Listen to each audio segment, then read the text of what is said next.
2017년 5월 8일 예수님의 메시지 말씀 히브리서 11장은 믿음의 전당이다. 많은 믿음의 사람들이 무대 위에 올라와 그들의 삶을 파노라마식으로 주요 장면을 보여주시면서 하나님께서 칭찬하시고 상급을 주시는 장면이다. 휴거 신부들이 천국에 갔을 때 한 명 한 명 호명하셔서 상을 주시고 신부들이 살아왔던 삶을 공개하시면서 잘하였도다 충성된 종아 칭찬하시는 장면이 펼쳐지게 될 것에 대한 예표이다. 세상에서도 매년 연말이 되면 연예인들에 대한 각종 시상식이 열린다. 이러한 시상식의 공통점은 맨 마지막에 최우수상과 대상을 발표한다는 것이다. 히브리서 11장을 보면 아브라함, 모세, 요셉 등 기라성 같은 믿음의 조상들이 삶에 초점을 맞추어 그들의 삶을 동경하고 롤 모델로 삼아 늘 멋지게 하나님의 능력을 파워풀하게 경험하며 승리하는 삶을 꿈꾸어 왔던 자들이 많다. 그러나 뒷부분에 나오는 사람들이 있다. 이름 없이 빛도 없이 비참하게 장렬한 순교의 믿음의 사람들이 이야기가 가슴에 사무치는 것을 알 수 있다. 히브리서 11장 36절에 38절 또 어떤 이들은 희롱과 채찍질 뿐 아니라 결박과 옥에 갇히는 시험도 받았으며 돌로 치는 것과 톱으로 켜는 것과 시험과 칼에 죽는 것을 당하고 양과 염소의 가죽을 입고 유리하여 궁핍과 환난과 학대를 받았으니 이런 사람은 세상에 감당치 못하도다.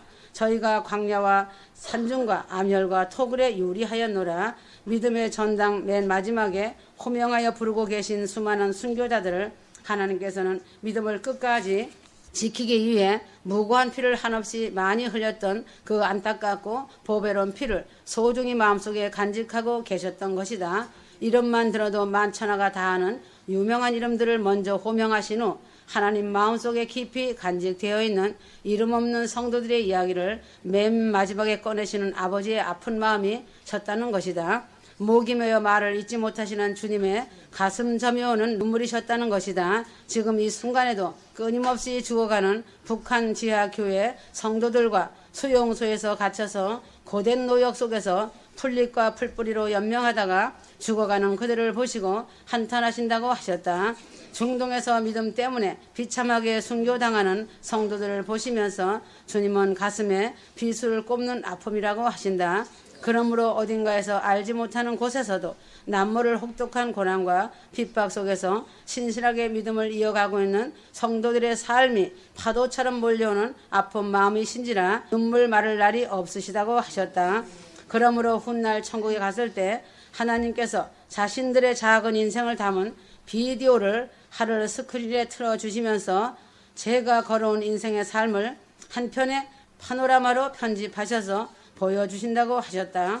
휴거 성도들은 자신의 삶을 향한 하나님의 관심에 큰 충격을 받을 것이다. 그때 자신의 고통스러운 아픔이 파노라처럼 스치고 지나갈 때 충격과 설움에 눈물이 쏟아질 것이다. 또한 내심 스스로 기대하고 있었던 장면들은 별로 안 나오고 대수롭지 않게 생각했던 기억조차 나지 않는 수많은 장면들로 가득한 활화승기 비디오를 보면서 마음의 찔림과 아픔이 될 것이다. 자신은 주를 위해 희생하고 헌신했던 순간들을 기억하지만 주님은 자신의 인생의 밑바닥에서 나 자신을 향한 주님의 눈물과 희생하심의 피눈물을 기억하실 것이다. 나 자신은 파워풀하게 전도하며 봉사만이 하였고 영적인 열매들이 풍성했던 그 시절을 기억하지만 주님은 되는 일이 하나도 없고 있던 열매마저 다 떠나갔을 때에 가난한 마음으로 하나님께 눈 맞추던 그 순간을 기억하실 것이다.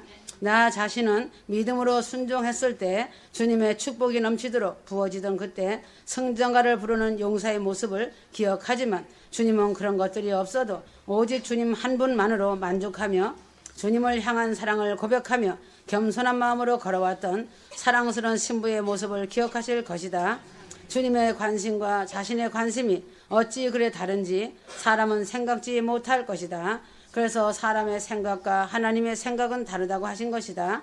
주님과 같은 마음으로 주님과 동일한 관심으로 주님과 똑같은 시선으로 나 자신의 삶을 바라보고 다른 사람의 삶을 바라볼 수만 있다면 세상은 참 많이 바뀌고 서로 사랑하고 섬겨주는 이웃 사랑이 넘쳤을 것이다. 나 자신의 기준, 내 잣대를 내려놓고 이제는 내가 산 것이 아니요 오직 내 안에 그리스도께서 사신 것임을 인정하며 그렇게 주님의 마음을 품고 살아가는 휴거 신부들이 되어야 한다. 그러므로 아주 작은 일상의 소소한 순간들을 소중히 여기며 주님과의 친밀하고 비밀스러운 미래를 나누면서 동행하는 삶이 되어라. 사랑하는 주님은 인류 역사의 거시적인 흐름을 주관하시는 광대하신 하나님께서 이 작디 작은 풀 한 포기 같은 인생을 굽어 살펴주시고 세밀하고 자상하게 관심을 가져주심에 늘 감사하며 살아야 한다. 눈 한 번만 주셔도 감지덕지한 휴거 성도들을 24시간 내내 모든 삶에 개입하시고 눈을 떼지 않으시는 사랑의 주님을 죽도록 사랑하여야 할 것이다. 신부들이 잘 때도 쳐다보시며 졸지도 주무시도 않으시는 주님이시라는 것을 잊지 마라. 주님은 살아가는 신부들에게서 사랑의 눈으로 바라보고 계시는 주님이시라는 것이다. 휴거 성도들이 주님을 알지 못했을 때, 심지어는 주님과 원수되었을 때조차도 그 죄값을 치르기 위해 십자가에 못 박히시고 피 흘려 죽어주신 주님이 다시 부활하시어 휴거 성도들을 부활 휴거로 데려가신다는 사실이다. 주님은 휴거 성도들에게 가장 좋은 것만을 허락하시는 선하신 주님이시라는 것을 잊지 마라. 지금 나의 여종, 살아가는 나의 신부가 롤 모델이다. 나는 나의 여종에게 아낌없이 좋은 것으로 부어주고 있다. 왜 그런지 알아야 한다. 내가 나의 여종을 사랑하기 때문이다. 나는 나의 여종에게 좋은 것을 주면서 가장 기뻐하고 있다. 그래서 사랑하는 신부들에게 좋은 것을 주기를 원한다. 받을 그릇을 만들어 놓아라. 부어줄 것이다. 사랑하기 때문에 날마다 깨어서 주님으로 인하여 감사하는 신부들이 되어다오. 신부들의 모든 삶은 주님께 달려있다고 보면 된다. 일거일투족을 보살펴 주시는 주님이신 것을 잊지 마라. 히브리서 9장 25절에서 26절 대제사장이 해마다 다른 것에 피로써 성소에 들어가는 것 같이 자주 자기를 드리려고 아니 하실지니 그리하면 그가 세상을 창조할 때부터 자주 고난을 받았어야 할 것이로되 이제 자기를 단번에 제사로 드려 죄를 없게 하시려고 세상 끝에 나타나셨느니라. 인류의 모든 죄를 속죄하는 영원한 속죄의 제사를 단번에 들으시기 위해 예수님께서는 세상 끝에 나타나셨다. 왜 세상 끝에 나타나셨을까이다. 사람들은 이렇게 말한다. 좀 더 일찍 오시면 안 되는 것일까라고 한다. 무수히 수많은 사람들이 죄악 중에 잉태하여 지금 어느 순간에도 끊임없이 영원한 사망으로 가고 있는데 좀 더 빨리 오셔서 이 안타까운 사태를 막으실 수 없으셨단 말인가? 라고 하며 왜 주님은 세상 끝에 나타나셨냐? 하며 의아해하고 있다. 베드로후서 3장 8절에서 9절 사랑하는 자들아 주께는 하루가 천년 같고 천년이 하루 같은 이 한 가지를 잊지 말라. 주의 약속은 어떤 이에 더디다고 생각하는 것같이 더딘 것이 아니라 오직 너희를 대하여 오래 참으사 아무도 멸망치 않고 다 회개하게 이르기를 원하시느니라. 이에 대한 주님의 답변은 매우 명확하고 심플하시다. 아무도 멸망치 않고 다 회개하게 이르도록 하시려고 세상 끝에 나타나신 것이다. 주님을 진정 주님으로 알아보기 위해서는 백성들의 마음이 준비되어야 했다. 그래서 주님 오시기 직전에 세례 요한이 외쳤던 복음은 바로 회개의 복음이었다. 창조주 하나님께서는 이미 태초 전부터 죽음을 각오한 사랑을 시작하신 것이다. 아담과 하와가 범죄한 이후에 곧바로 그 사랑을 드러내지 않으시고 세상 끝에 아들을 인간 세상에 들여보내신 이유는 사람들이 그 사랑을 제대로 받아들이기 원하셨던 것이다. 그러기 위해서는 진정한 회개와 돌이킴이 필요했고 그것은 시간을 필요로 하는 일이었던 것이다. 복음은 이론이 아니다. 복음은 교리가 아니다. 복음은 창조주 하나님의 핏값이 나의 죄 때문에 지불된 천지가 수천 번 개벽하고도 남을 엄청난 사랑이다. 아멘. 이 사랑에 정면 충돌하면 우리의 죽을 몸을 천국으로 이끌어줄 믿음에 내 안에 창조된 것이다. 복음을 만나고 나서도 아무런 삶의 변화가 없다면 오히려 그것이 기적이다. 이것은 시속 200km에 달려오는 10톤 트럭과 정면 충돌하고 나서도 아무런 이상이 없는 것과 같은 것이다. 이제는 벌거벗은 몸으로 복음 앞에 다시 결판내야 한다. 이제는 내가 산 것이 아니오 오직 내 안에 그리스도께서 사는 것이라는 고백이 영혼 중심에서 터져 나와야 한다. 이것이 복음과 정면 충돌한 사람이 할 수 있는 유일한 신앙 고백이 될 것이다.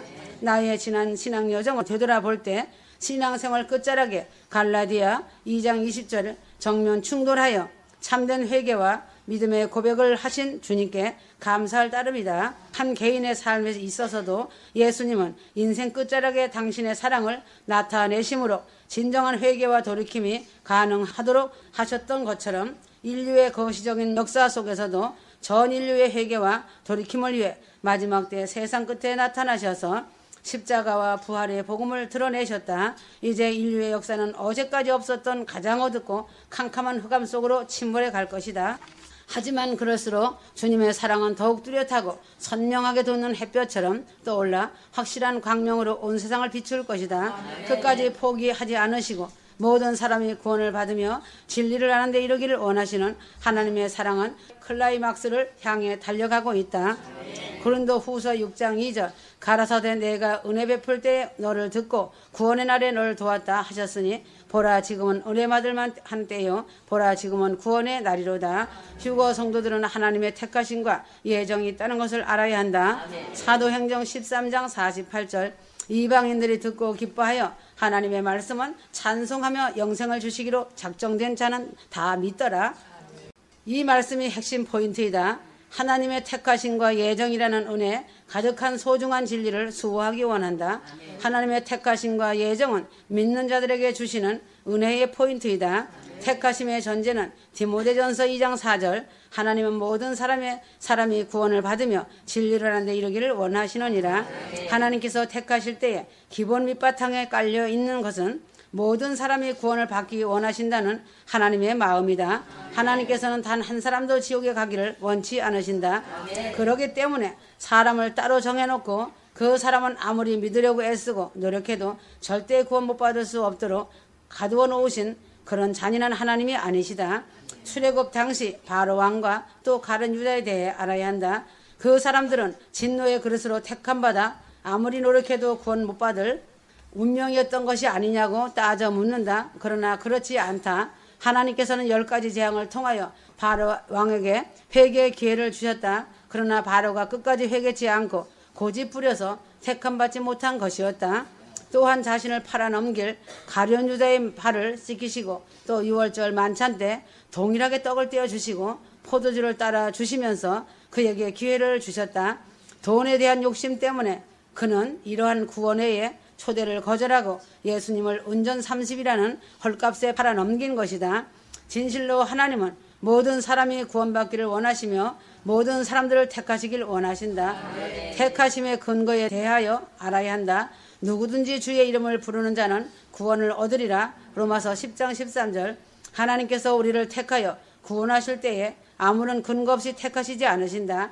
그분의 택하심에는 명백한 근거와 조건이 있다. 누구든지 주의 이름을 부르는 자를 택하신다고 하셨다. 즉 예수 그리스도를 믿고 삶의 주인으로 모셔드리기 원하여 주의 이름을 부르는 모든 자들을 택하시는 것이다. 주님을 간절히 찾고 부르는 자들 중에 한 사람도 거절하시거나 넌 아니야라고 말씀하시지 않으신다. 오히려 등지고 외면하고 지옥불을 향해 걸어가는 사람들은 친히 끝까지 찾아가서 돌아오라고 외치시며 애원하시는 분이 주님이시다. 주객이 전도되었다. 이것은 지극히 높은 하늘 보좌를 버리고 이 낮고 낮은 세상에 사람이 되어 내려오셔서 십자가에 죽기까지 복종하심으로 입증되었다. 하나님은 진실로 하나님의 이름을 부르는 모든 자들에게 택하심이라는 선물을 받을 수 있는 기회를 활짝 열어놓으셨다. 택하심의 시기와 목적에 대한 것이다.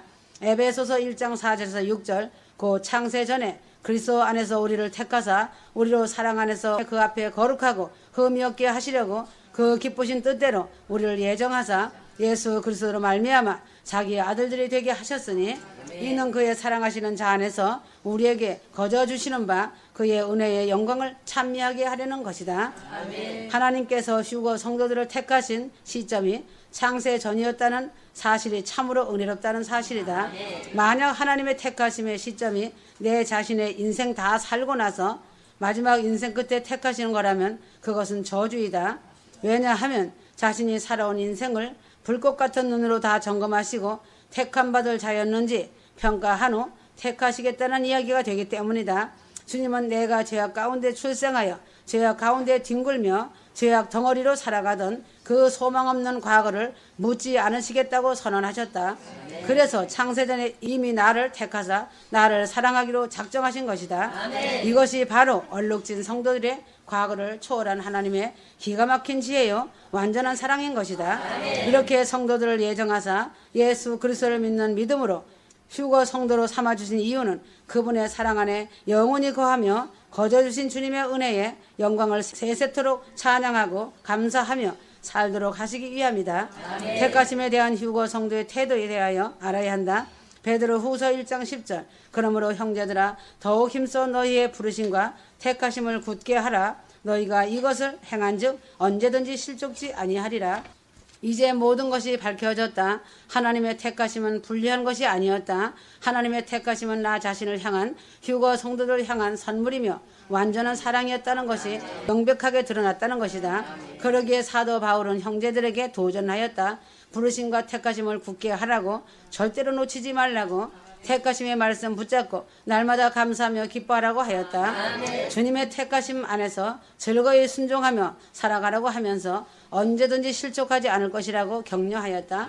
하나님의 택하심은 그런 것이었다. 휴거 성도들을 불안하게 하거나 하나님의 성품을 의심하게 만드는 그런 것이 아니었다. 거짓으로 선동하는 사단의 소리에 귀를 닫고 성령께서 조명해 주시는 진리의 말씀과 메시지의 귀를 기울여야 한다. 하나님의 택하심을 끝까지 신뢰치 못하고 의심하는 자들에게 고함에 대한 것이다. 로마서 9장 20절 21절 이 사람아 내가 누기기에 감히 하나님을 힐문하느뇨 지음을 받은 물건이 지은 자에게 어찌 나를 이같이 만들었느냐 말하겠느뇨. 토기장이가 진흙 한 덩어리로 하나는 귀 쓸 그릇을 하나는 천이 쓸 그릇을 만드는 고난이 없느냐.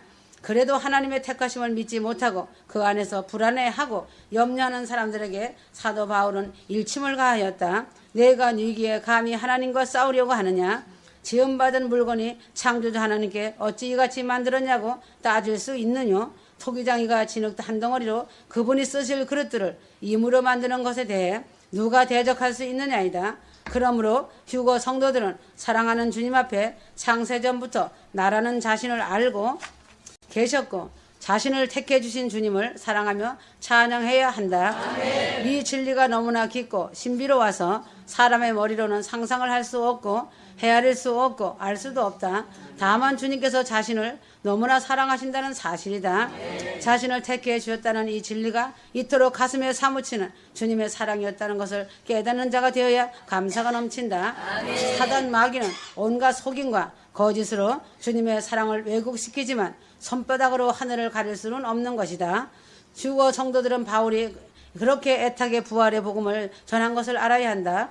데살로니가 교회에서 바울은 부활의 복음을 위해 상한 심령으로 전파하였다. 사도행전 17장 2절에서 3절 바울이 자기의 규례대로 저희에게로 들어가서 새 안식일에 성경을 가지고 강론하며 뜻을 풀어 그리스도가 해를 받고 죽은 자 가운데서 다시 살아나야 할 것을 증명하고 이르되 내가 너에게 전하는 이 예수가 곧 그리스도라 하니 데살로니가 교회를 생각할 때마다 느끼는 것은 복음이 참 놀랍다는 사실이다. 데살로니가 교회는 바울이 새 안식일에 걸쳐서 성경을 가르치며 복음으로 세운 교회였다.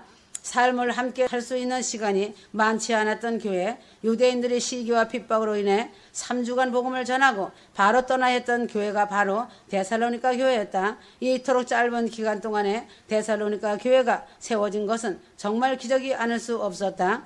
데살로니가 전서 말씀을 읽어보면 성도들의 놀라운 삶의 변화를 목격할 수 있다. 살전 1장 2절에서 4절 우리가 너희의 무리를 인하여 항상 하나님께 감사하고 기도할 때에 너희를 말하면 너희의 믿음의 역사와 사랑의 수고와 우리 주 예수 그리스도에 대한 소망의 인내를 우리 하나님 아버지 앞에서 쉬지 않고 기억하미니 하나님의 사랑하심을 받은 형제들아 너희를 택하심을 아노라. 사도 바울은 데살로니가 성도들에게 편지를 쓰면서 그들을 향한 감사가 차고 넘쳤다. 새 안식일에 걸쳐서 바울이 성경을 강론했던 내용의 핵심은 그리스도가 해를 받고 죽은 자 가운데서 살아날 것을 증명하는 것이었다.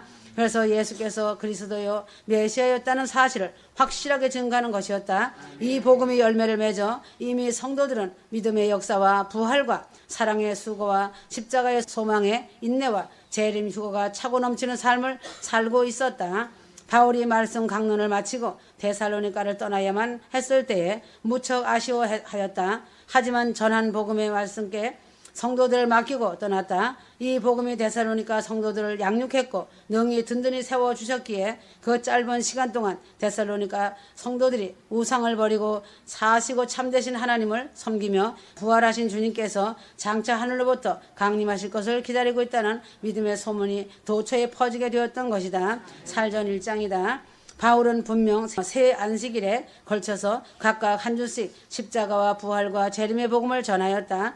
마지막으로 3주째 재림의 복을 전하다가 유대인으로 핍박으로 인해 쫓겨나서 미처 전하지 못한 부분이 있었는데 그 부분을 보완하기 위해 데살로니가 전후서를 쓴 것이다. 데살로니가 성도들 대부분 예수님께서 자기들 시대에 오실 것처럼 마라나타 신앙을 가지고 살았음에도 틀림없다. 주님 오시기 전에 죽은 자들은 어떻게 되는 것인가 혼란스러워했던 것이다. 그래서 바울이 그 부분을 해명하기 위해 쓴 서신이 바로 데살로니가 전서이다. 죽은 자들 역시 주님 공중 강림하실 때에 무덤에서 일어나 부활체를 입고 하늘로 올라갈 것이라고 편지함으로써 미처 못다 전한 재림의 복음을 편지로 마무리한 것이다. 십자가 복음과 부활과 재림의 복음에 대하여 날마다 묵상하며 감사 찬양으로 기도하여라. 큰 축복의 시간이 된다. 십자가의 복음을 생각하면 자신의 과거를 씻어주시고 이전에 저질렀던 모든 허물과 죄악들을 깨끗이 청산해 주신 은혜에 젖어들게 된다. 부활의 복음을 생각하면 나의 미래를 참으로 희망차고 복되게 하셨다. 우주의 먼지마도 못한 나를 기억하시고 나를 사랑하사 나 자신의 죄 가운데 있었던 한 사람을 만나시기 위해 다시 오셔서 데려가시겠다는 신랑 되신 주님의 황송하기 그지없는 사랑을 느끼며 소망 가운데 감사의 삶을 살아야 한다. 나를 나되게 한 십자가 부활과 재림의 완전한 복음 앞에서 오늘도 나의 최고의 날인 마지막 삶이 얼마나 영광스럽고 감사한 삶인가를 가슴 깊이 새기며 살아라.